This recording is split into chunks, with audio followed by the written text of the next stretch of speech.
na usok ang lumabas mula sa chimney ng Sistine Chapel matapos ang unang botohan ng mga kardinal sa Vatican City.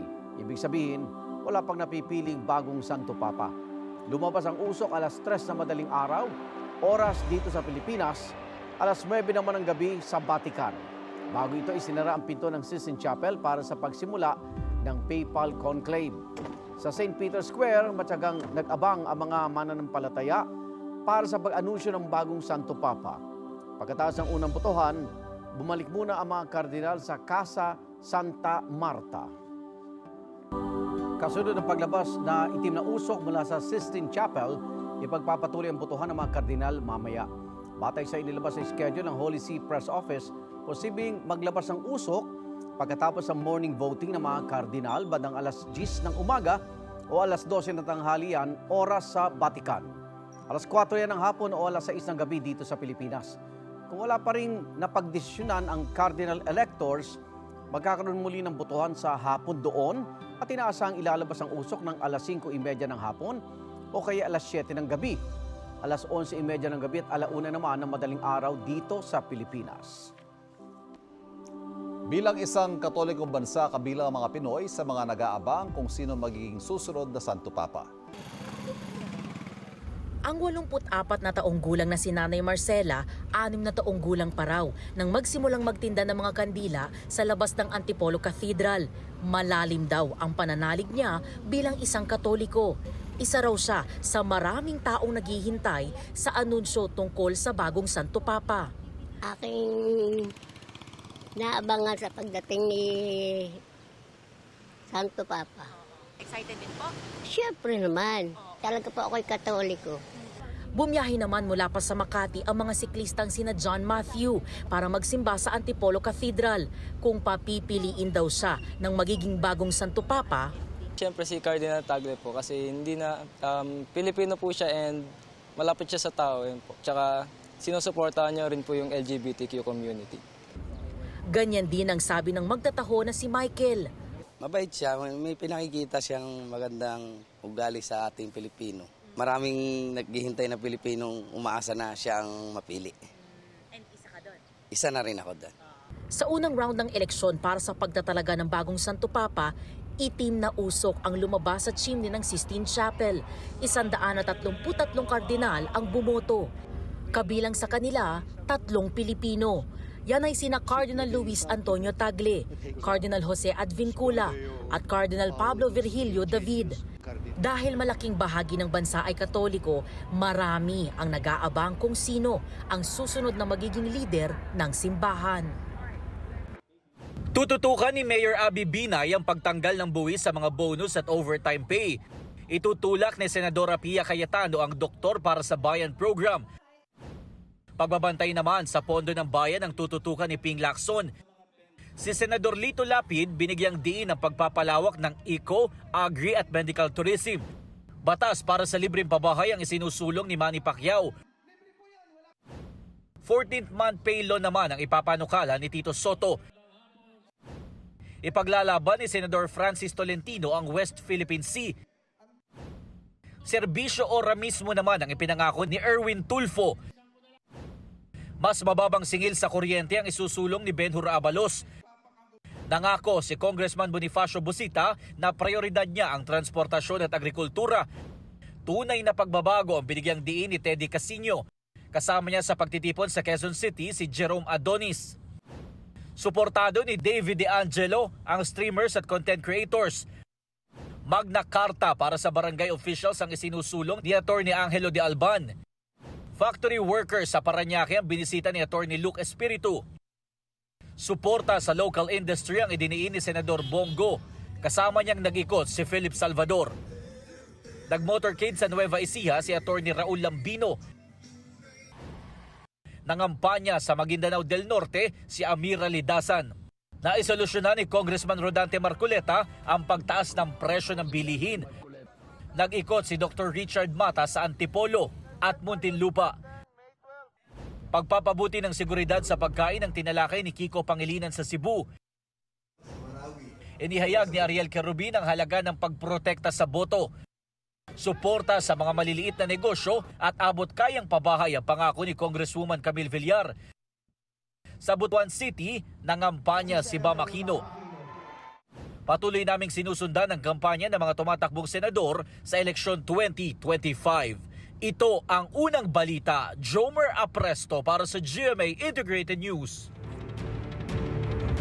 Binasura ng Pre-Trial Chamber 1 ng International Criminal Court ICC ang hiling ng kampo ni dating Pangulong Rodrigo Duterte na partial excusal o yung pagtanggal po sa dalawang hukom sa kanyang kaso.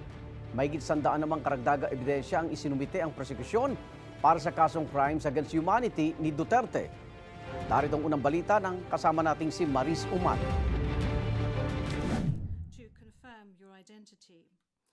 Aabot sa 139 ang karagdagang ebidensyang isinumite nito lang May 5 ng prosekusyon sa Pre-Trial Chamber 1 laban kay dating Pangulong Rodrigo Duterte para sa kinakaharap niyang kasong crimes against humanity sa International Criminal Court. Ayon kay Prosecutor Karim Khan, nakahati ito sa 4 na bahagi. Kabilang ang contextual elements, modes of liability, murder during Duterte's term as mayor, at murder under barangay clearance operations during his term as president. Nauna nang sinabi ni Prosecutor Khan na inihahanda na nila ang kanilang 2 testigo, 16 na oras na audio-video files at aabot sa 9,000 pahina ng dokumento para sa confirmation of charges na nakatakda sa Setyembre 23. Ibinasura naman ng ICC Pre-Trial Chamber ang apela ng kampo ni dating Pangulong Duterte para sa bahagyang pagliban o partial excusal ng 2 hukom sa pagdinig ng usapin kaugnay sa jurisdiksyon ng hukuman na inihain nila nitong 1 ng Mayo. Hindi kinatigan ng paliwanag ng depensa na dapat lang silang lumiban sa pagdesisyon dahil sa pinaghihinalaang paghiling na maaaring nagmula sa mga nauna nilang desisyon sa halos kaparehong issue kaugnay sa sitwasyon sa Pilipinas. Pero sa desisyong may petsang May 6, binigyan diin ng Chamber na isang hukom lang ang maaaring humiling na lumiban sa pagdedesisyon at hindi ibang tao. Kinukuha pa namin ang reaksyon dito ni Defense Lead Counsel Attorney Nicholas Kaufman. Ito ang unang balita. Mariz Umali para sa GMA Integrated News. Sa mga mamamalengke ngayong umaga, alamin natin ang presyo ng mga produkto bago kayo mag-art to cart. Mula sa Quezon City, may unang balita live si Bea Pinlac. Bea, kamusta bilihin? Igang taas baba ang presyo ng karne, isda at gulay dito sa Mega Q-Mart sa Quezon City. Ang biro pa nga na ilang tinderang nakausap natin, ang kulit ng presyo ng mga bilihin. Kaya ang mga mamimili daw, patingi-tingi na lang kung bumili. Bakasyon ng maraming estudyante ngayon. Kaya ang ilang tindera sa Mega Q-Mart sa Quezon City, pansin ang matumal na benta ng karne, isda at gulay nitong mga nakaraang linggo. Yung mga kantin, walang tinda. Kaya yung iba, siyempre, tingi-tingi muna. Dagdag pa sa mga daing nila. Tag-init na, kaya ang mga produkto nila apektado. Taas baba ang gulay ngayon.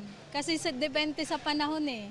Katulad ng tag-init, yan, natutuyot yung mga gulay, bagyo, repolyo, nasisira yung mga pananim nila. So, konti lang ang maaangkat. Kung karamihan sa mga bilihin ngayon taas baba ang galaw ng presyo, ang baboy pataas ng pataas. Ayaw ko ba ba't tumataas ang baboy? Katulad niya, tataasan naman kami ng 10 piso. Siyempre, nababawasan na kami mga customer. 450 to 480 pesos ang bentahan ng liempo at aabot naman ng 400 pesos sa kasim. 190 pesos naman mabibili ang whole chicken. Ang sibuyas umaabot ng 140 pesos kada kilo. 60 to 80 pesos naman ang kamatis. Kada kilo ng bawang aabot ng 160 pesos. 140 pesos sa carrots. Ang talong naman at repolyo mabibili ng 120 pesos. Sa isda naman aabot ng 200 pesos ang kada kilo ng bangus. 130 pesos sa tilapia at ang galunggong 220 hanggang 240 pesos. Sa bigas naman, pinakamura na ang 39 pesos kada kilo ng broken rice.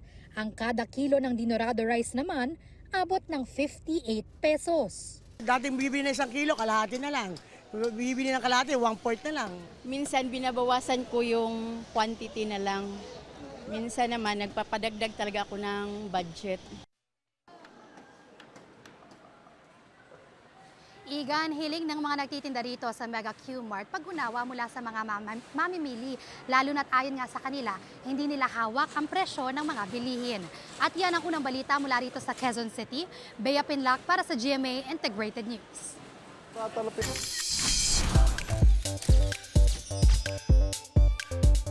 Ito na ang aming unang chika. 2 horror films na produce ng GMA Pictures ang handog sa mga manonood ngayong taon.